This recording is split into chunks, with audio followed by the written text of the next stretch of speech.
Abante, atras ka uli. Ang sabi pa naman ni Abante, Jen, nung malaman niya na siya ang dapat daw na nanalo. Ay, oo naman, labas agad ng mga press releases sa social media. Para akong nabunutan ng tinik. Ba? Ngayon, bakit nyo ibinalik ang tinik?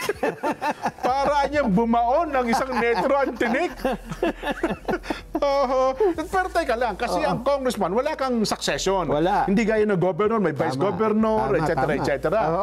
So, doon sa kaso ng walang succession, ang magro-roll dyan, ano ba ang ginagamit ng House kapag nawala ang isang congressman sa distrito? Well, caretaker, o kaya may usapin sa... Pero ang caretaker... tingnan natin. Para bago ibang issue yan. Ito muna tayo. Sa ibang kasi araw. Ito ang mainit ha. Sige. Ito ang umuusok-usok pa ito. Yan. Nung nabasa ko nga ito, hindi si Sylvester nausap na naalala mo. Sabado na Sabado na ng hapon. Pero hindi pa ito lumabas sa media. Ayan. May desisyon ang Supreme Court kasi ito sa ibang kaso. Ang kaso pong ito ay doon naman sa residency. Yeah. Ang pinag-uusapan dito, kine-question yung residency. Ang may kaso ay si Dato Pax Ali Mangunda Dato versus Comelec. Ayan. Kasi ang problema dito, dinisqualify ho ng Comelec si Mangunda Dato nang siya ay... okay. Kasi dati siyang congressman ba ito? Oo. Dati, kung di ako nagkakamali, congressman yan. Tama. Dati siyang congressman, tumakbo siyang gobernador, nanalo. Yan. Kinwestiyon yung kanyang residency. Sabi, bakit ka tumakbo? Nandun ka sa ibang probinsya.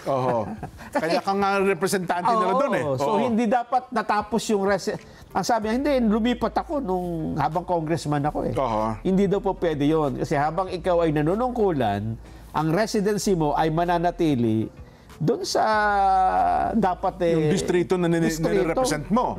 Okay, So, tinanggal ho siya bilang gobernador. At ang inilagay ay yung dapat na iupo daw na nanalo ay yung second highest vote.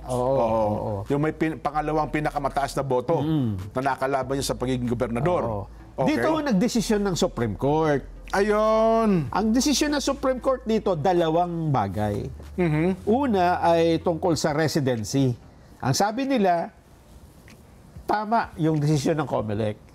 Okay. Dahil walang napatunayan na tumira sa doon ng dapat 1 taon yata no? Para maging 1 year residence ma-prove mo na nandun ka, doon ka naninirahan, hindi po pwede dahil congressman ka doon sa ibang probinsya at distrito pa.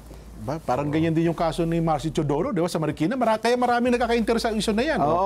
Sige, tuloy natin. Pero mali daw, dalawang desisyon. So, tama yung desisyon ng Comelec. Disqualified siya, pero mali na ang ipapalit mo ay yung second placer.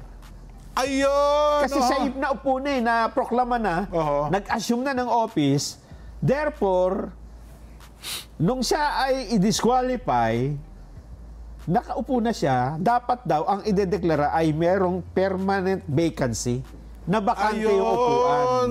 Hindi kukunin yung pangalawang may pinakamataas na boto? Hindi. Ayun. Kahit pang question ay yung kalaban niya na yon, di ba? Hindi mo i-award sa kanya. Bakit? Kasi kapag ka daw dineklara, eto, babasahin natin, verbatim ito, letter for letter. Word for word pala. Kasi kung letter, hindi natin maintindihan. ABCD. To declare the candidate, Mare, iliwat mo sa...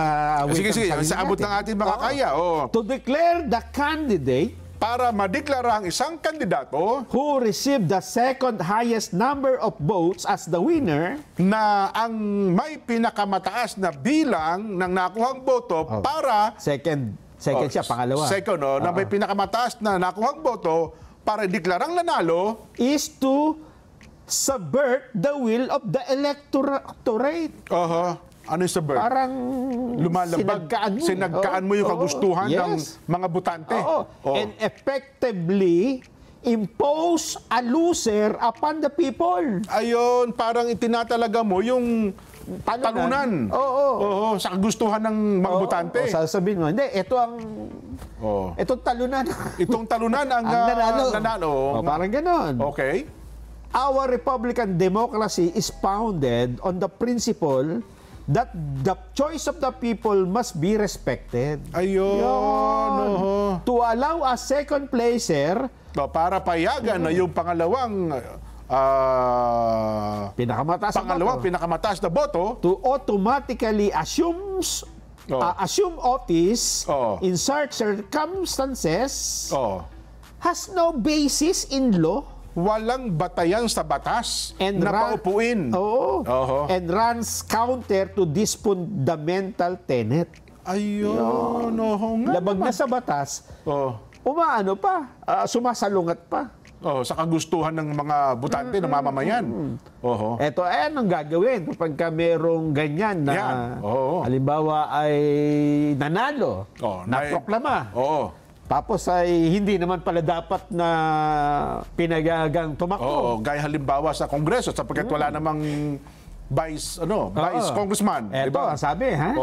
When an elected official is finally disqualified after proclamation and assumption of office, kung ang isang halal na opisyal ay naiproklama at nakapaglingkod na sa kanyang tanggapan, the legal mechanism to fill the vacancy, ang legal na kaparaanan para lagyan, punan ang nabakanting posisyon is succession as provided under Section 44 of the Local Government Code. Succession pala. So kung governor, ang dapat maupo, vice governor. Yun. Not by elevating the second place candidate. Hindi yung may pangalawang may pinakamataas na boto. Ang ilalagay mo. Ayun. So, therefore, halimbawa, hindi naman kasi ito ang desisyon kay Abante, di ba? Tama. Kay Manguda Dato ito. Ang gagawin na lang dito, ay i-apply lang natin. Ayun. Kung i-apply ho natin ito sa kaso ni Abante at ni Uy, si Uy nanalo. Tama, naproklamang panalo. Yes. Therefore, pagka siya dinisqualify, hindi mo pwede paupuin si Abante dahil second place lang siya. Hindi pa niya pwede sabihin ni Abante teka lang, hindi pa naman siya nag-assume ng office naiproklama lang siya, pero ang simula ng kanyang panunungkulan ay sa June 30 pa ng tanghali. Anong petsa na ba kayo? June, na ngayon? 23. June 23. Hindi pa nagiging final ibig sabihin, mag-a-assume pa rin siya sa June 30. Tama, kasi under protest nga pala naman yung posisyon. Hindi pa finality yun. Motion for reconsideration pa. Sa Anbang ka. Tapos pwede pa mag-Supreme Court. So, Abante, atras ka uli. Ang sabi pa naman ni Abante, Jen, nung malaman niya na siya ang dapat daw na nanalo. Oo naman, labas agad ng mga press releases sa social media. Para akong nabunutan ng tinik. Ngayon, bakit nyo ibinalik ang tinik? Para niyang bumaon ng isang metro ang tinik.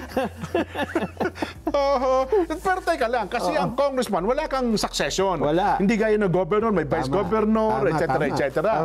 So, doon sa kaso ng walang succession, ang magro-roll dyan, ano ba ang ginagamit ng House kapag nawala ang isang congressman sa distrito? Well, caretaker, o kaya may usapin sa... Pero ang caretaker, kapag yan ay tumatagal ng halos wala na lamang isang taon sa panunungkulan. Pagkokonti na lang. Pero gaya niya, pagkatapos full term. Full term. Mag-special election. So posibleng, ang ipasya ay magkaroon ng special elections para sa representante ng 6th District na Manila. At dito ay hindi naman binabawalan si Abante. In case lang, ha? Kasi sa akin, hindi ba natin alam kung sabihin ng mali yung COMELEC Kung tsaka kung ano yung legal strategy ng mga abogado nila. Sinabi ng COMELEC, hindi, mali. Si Uy ay Pilipino yan, natural ba? Wala problema. Ito lang pinag-usapan, in case lang na hindi baguhin. In case lang na bakantihin yung posisyon, ano mangyayari? Pwede tumakbo uli si Abante. Si Uy, pwede rin. Kung ano na maninindigan na kayo, disqualified na nga, no? Disqualify eh. Pero ang doon sa punto naman, hindi, ab initio parang in the beginning, parang walang kandidatong, hindi, pero pinuproklama ng Comelec, no? Naproklama Kung nauna sana, na hindi pa niproklama. Yung desisyon, na desisyon, disqualify ka, tapos si Abante ang pinuproklama. Yun, yun sana. Walang kahabol-habol sana. Walang habol. Nako. At tas ang masakit pa doon, parang ano pa, pakumbak yan ang tumusok sa iyong hinliliit. Ang sakit noon. 2,000 lang ang lamang eh. 2,000 mahigit. Hindi, dyan ang masakit dyan eh. Yung bang umasa ka eh, di ba? Oo nga. Una, dalawang asa yun. Umasa kang mananalo, bigla ka natalo. 2,000 lang, masakit nun. Tapos, pinroklamang hindi yan dapat. Ikaw dapat. Yun. Parang nakabunot yung masaya ka na naman. Tapos sabi ng Supreme Court, hindi, second placer ka lang. Parang namang nabagsak ka ng hollow block yung hinliliit mo. Aray! Hindi mo malaman paano sakit yan, ano? Ang may tawag dyan minsan, may mga tao kasing itinataas di ba? Tataas ka, ang taas mo. Totoo. Bigla ka bibitawan. Meron na niyang mga nagpapakumbaba sa layuning magbatas eh. At pag kayo binagsak, sakit niya. Napakasaklap na pagkabagsak. Kaya ako, natutuhan ko yan, dapat laging humble eh. Lagi kang, doon ka lang sa pwesto mo lang. Humble ka lang. Huwag po hambog. Iba kasi hambog ang nangyayari. So ganun pala magiging estado ng usapin nitong si Congressman Benny. Hindi siya makaabante ngayon. Hindi siya makaabante. Atras uli. Ayun. Pero again, sabi ko nga, Nelson, sa ilang mga legal, aywan ko lamang po sa mga abogado na nakatingin. Kasi yung naghain naman ng reklamo kay Silvestre Tulpo. Hindi, sino ba Silvestre? Silvestre. Si Kuya Erwin Tulpo. Silvestre kasi naman talaga. Silvestre pangalan talaga niya. I-research ko. Check mo. Real name. Silvestre Erich yan eh. Silvestre Erich Tulpo. Ano niyan? Oo nga, no? Sabi ko sa'yo. Police colonel. Na naging dito sa atin, nakilala lang na Erwin Tulpo. Ngayon, hindi natin ngayon junior pala siya, no? Kasi ang kanyang tata, yung Ramon Silvestre Tulpo. So, Kaya ngayon, hindi ko naman sinabing pinangungunahan natin na pwede nilang gamitin ngayon itong isyong ito. Kasi citizenship ang pinag-uusapan. Di ba? At hanggang ngayon, wala pa namang desisyon. Aywan ko lang po, tama nyo kami. Kung may desisyon na ba na siya talagang, di ba? Na siya talagang mamamayang Pilipino. Bagamat sabi niya, wala naman duda talagang sabi, mamamayang Pilipino. Pero kung sa mga dokumento, Nelson di ba? Kaya nga meron natin nananawagan na aksyonan ang kanilang mga petisyon ukol dito sa, ngayon, may desisyon na ganito ang kataas-taasang hukuman. Nako. Madaming ito. Maraming magiging epekto sa mga kandidato ngayon. Di ba? Hindi na natin ngayon mapipigil niya kasi may president eh. Di ba? May president pala. May jurisprudence. May jurisprudence sa desisyon ng kataas-taasang Supreme Court to, ha? Yan. Hindi, tsaka hindi naman pwede sabihin ng Comelec, hindi naman namin alam na may ganyan pala. Yun, di ba? Ayun nga, usapin din kay di ba, Marcy Teodoro na nakalaban naman ni residency issue din yun, Coco Pimentel. Kasi ang kino-question naman ni Coco Pimentel, paano ka naging taga rito sa district na ito? Ikaw yung mayor, nung tumakbo ka, nandun ka sa kabilang distrito eh. Yan naman kay Mayor Marcy, baka may laban pa siya dyan. Kasi isang bayan lang isang syudad lang Hindi ka hindi ka naman lumipat ng ibang bayan pwede niya sabihin, hindi, dyan ko gusto manirahan. Bilang mayor naman ako ng wala naman ako district 1, district 2. Parehas naman ako may bahay eh. Pwede yan. May tulog pa si dyan. Sa desisyon naman natin, nanalo talaga yung Marcy. Nanalo? So hindi rin pwedeng second placer. Ayan nga. So si Vice Mayor, just in case lang, just in case na... Hindi. Tumakbo siyang representant dati siyang mayor, tumakbo congressman sa isang distrito. So wala rin. Hindi rin uupo. Wala rin, Kasi kung madidisqualify, halimbawa yung Marcy, yung Coco Pimentel lang mauupo. Hindi rin. Second placer. Second placer. Oo nga. Di ba? Yung decision na yan. Yan ang sinasabi na. Ang dami tatamaan nga pala. Yung mga umaasa, sa disqualification. Yun, yung mga madidisqualify, di ba? Pag itong nanalong representante, file ko ng disqualification, ako second highest So bawal na pala yun. Hindi pwede. Hindi po pwede. Lalo na kung naproklamahan, hindi pa pwede. So pero kung pending ang proclamation, yun, may technicality, habang hindi na po proklama. Kailangan kasi ikaw ang iproklamang panalo para hindi ka maging second placer. Magaling din yung COMELEC na unahin yun ng proclamation. Wala pang naunang desisyon na gano'n ng Supreme Court, Hindi kasi yun ang pinanghahawakan nila dati. Ganun ang patakaran dati. At saka kinumit kasi ni Chairman Garcia na magpuproklama sa lalong madaling panahon kapag di ba? Yun ang kanyang pangako Tama. Diba? Basta lumabas na yung bilang. Yes. Alangan namang hindi ba iproklama. Parang wala pang 24 hours na proklama yung mga yan Tama ka. Diba? Yung mga senador lang ang tumagal ng bahagya pero mabilis talaga kasi yun ang pinangako ng pamunuan ng COMELEC. Yes. Diba? Ay, nako. Anyway, ilan pa ho? Magbabalik pa ang Sagana.